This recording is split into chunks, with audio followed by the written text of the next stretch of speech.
एक समय की बात है, एक छोटे से गांव में जहां प्रकृति की खूबसूरती का खजाना था, एक निसंदेह भाव से जीने वाला युवक रहता था। उसका नाम सिद्धार्थ था।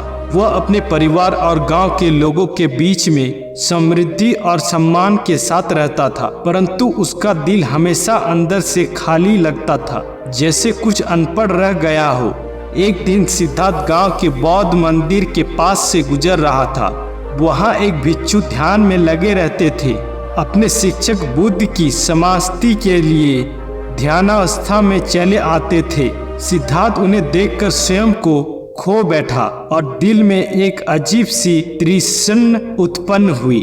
उसने भिक्षु को अपने अंदर के खजाने का स्रोत ढूंढना शुरू किया। अगले कुछ दिन सिद्धार्थ बौद्ध मंदिर में ध्यान और धर्म संबंधित बातचीत में भिक्षु के साथ ज्यादा समय बिताने लगे। भिक्षु ने उससे धर्म के गहरे अर्थ और शांति की अहमियत के बारे में बताया।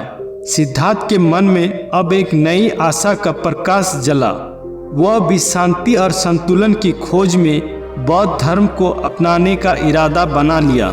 सिद्धार्थ का परिवार और गांव के लोग उसके बदलते रुख को नहीं समझ पाए।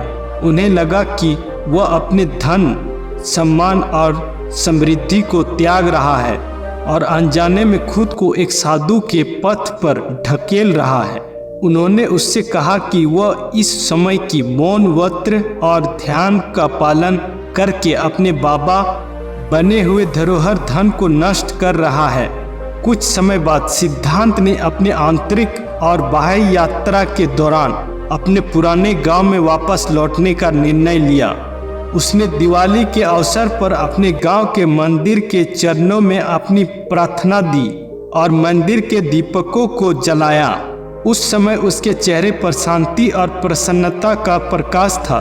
सिद्धार्थ के वापस आने पर उसके परिवार और गांव के लोग उसके बदले हुए स्वभाव को देखकर आश्चर्यचकित रह गए। वे देख सकते थे कि उसका दिल अब पूर्ण था और उसे सच्ची खुशियां ध्यान और धर्म में मिल रही थी। सिद्धार्थ ने उन्हें ध्यान की महत्वता समझाई और बताया कि सच्ची धन दौलत और खुशियां मन की शांति में ही छुपी होती है।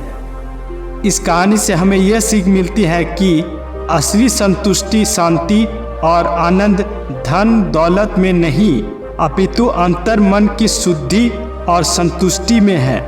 धन और धर्म के माध्यम से हम अपने जीवन से सकारात्मक बदलाव ला सकते हैं और सच्चे सुख का अनुभव कर सकते हैं। धन्यवाद दोस्तों। अगर इसी तरह की प्रेरक कहानियाँ देखना चाहते हैं तो इस चैनल को सब्सक्राइब कीजिए और अगर आपको यह वीडियो पसंद आया तो वीडियो को लाइक कीजिए। तो मिलते हैं एक और प्रेरक कहानियों के साथ। तब तक के लिए जय हिंद, जय भारत।